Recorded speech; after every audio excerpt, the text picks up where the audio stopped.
ನಿಮ್ಮಲ್ಲೆಲ್ಲ ತಲೆಯಲ್ಲಿ ಉಂಟು ನಾವೇ ದುರಂಧರರು, ನಾವು ಮೊನ್ನೆ ಮೊನ್ನೆ ಬಂದ ನಮ್ಮದೇ ದುರಂಧರತೆ ಅಂತ. ನಿಜವಾದ ದುರಂಧರರು ನಾವು ಆಗದ್ದು ಅದೆಲ್ಲ ಹೇಳಲಿಕ್ಕೆ ನಿಮಗೆ ಕೇಳಲಿಕ್ಕೆ ಆಗಲ್ಲ. ನಮಗೆ ಹೆಮ್ಮೆ ಉಂಟು.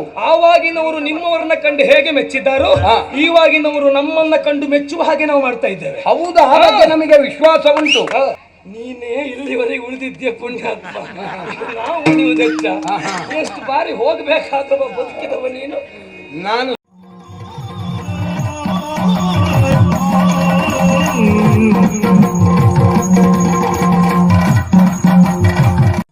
ಅಲ್ಲಿಯ ಮುಂದಿನ ಸ್ವರ್ಗ ಇರುವಾಗ ಹೇಳಿದಂತ ನೀನು ಅದೇ ಸ್ವರ್ಗಾಧಿಪತಿ ಆದಂತ ಇಂದ್ರನೊಂದಿಗೆ ಕಾದಾಟಕ್ಕಿಳಿದ ಹೊತ್ತಿಗೆ ಸುರಪನ್ವಜ್ರಾಯುವುದಾಗಿ ಪ್ರಾಣನಾಗಿ ಬಿದ್ದ ಬಲಿ ಏನು ಪ್ರಕರಣ ಗೊತ್ತಿಲ್ಲ ಅಂತ ಮಾಡಿದ್ಯಾ? ನಾನು ಸೋತದ್ದಲ್ಲ, ಸೋತ ಹಾಗೆ ನಟಿಸಿದ್ದು. ಹೌದಾ?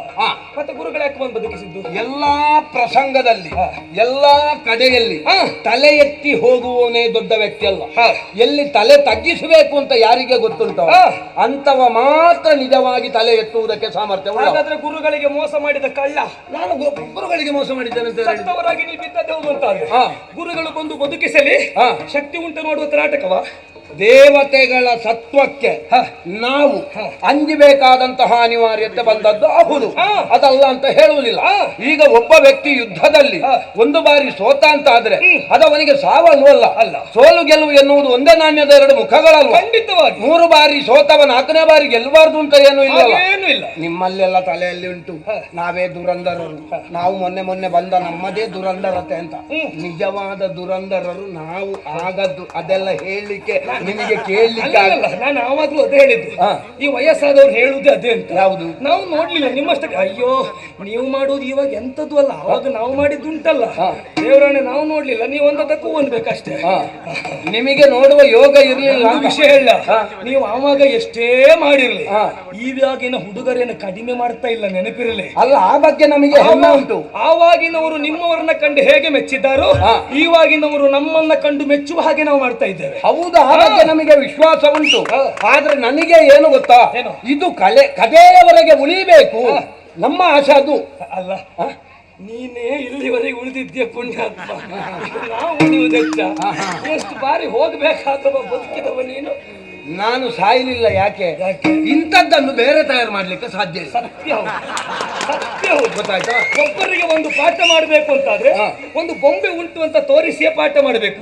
ಉಳಿದವರು ಪ್ರಪಂಚದಲ್ಲಿ ಏನಾದ್ರೂ ಮಾಡಿದ್ರೆ ತೊಂದರೆ ಆಗ್ತದೆ ಅಂತ ಹೇಳುದಕ್ಕೆ ಇದೇ ತೋರಿಸ್ಬೇಕು.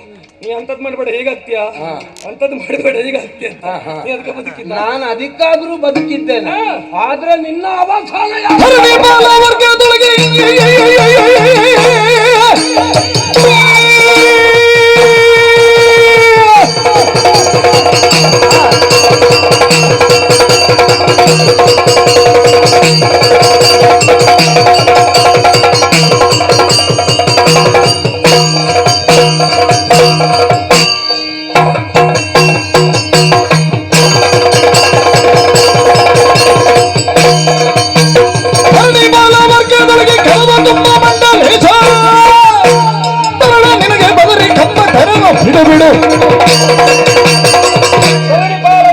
ಗೆಲ್ಲುವುದಕ್ಕೆ ನೀನು ಹೋದೆ.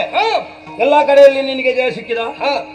ಗೆದ್ದು ಬಂದಿದ್ದೇನೆ. ಎಲ್ಲ ಕಡೆಯಲ್ಲಿ ಗೆದ್ದು ಬಂದಿದ್ದೇನೆ. ಎಲ್ಲ ಕಡೆಯಲ್ಲಿ ಗೆದ್ದದ್ದೇ ಹೌದು ಅಂತಾದ್ರೆ ಕೆಲವು ಕಡೆಗೆ ಯೋಗ್ಯತಾವಂತರಾದಂತಹ ಜ್ಞಾನಿಗಳಾದಂತಹ ಸಂತರೋ ಮಹಂತರೋ ಬಂದು ನಿಮ್ಮ ಯುದ್ಧವನ್ನು ತಡೆದದ್ದು ಯಾಕೆ? ಹೌದಪ್ಪ, ಯಾಕೆ ತಡೆದದ್ದು? ಈಗ ತಪಸ್ಸು ಮಾಡುವುದು ಯಾಕೆ? ದೇವರನ್ನ ಕಾಣುವುದಕ್ಕಾಗಿ. ಭಕ್ತಿಯಿಂದ ಆಗದಿದ್ದಾಗ ಶಕ್ತಿಯಿಂದ ಕಾಣುತ್ತೇವೆ. ಶಕ್ತಿಯಿಂದ ದೇವರನ್ನ ಕಂಡೆ ಎನ್ನುವಲ್ಲಿಗೆ ನಾವು ಸೋತಿದ್ದೇವೆ ಎನ್ನುವುದ, ಇಲ್ಲ ತಪಸ್ಸಿನಲ್ಲಿ ಗೆದ್ದೆ ಎನ್ನುವ ಅರ್ಥವ? ಹೇಳು. ಈಗ ಪ್ರಾಜ್ಞರನ್ನ ನಾವು ದೂರದಲ್ಲಿ ಕಂಡಿದ್ದೇವೆ ಅಂತ ಆದ್ರೆ ನಾವು ಗೆದ್ದಿದ್ದೇವೆ ಎನ್ನುವುದು ಅರ್ಥ.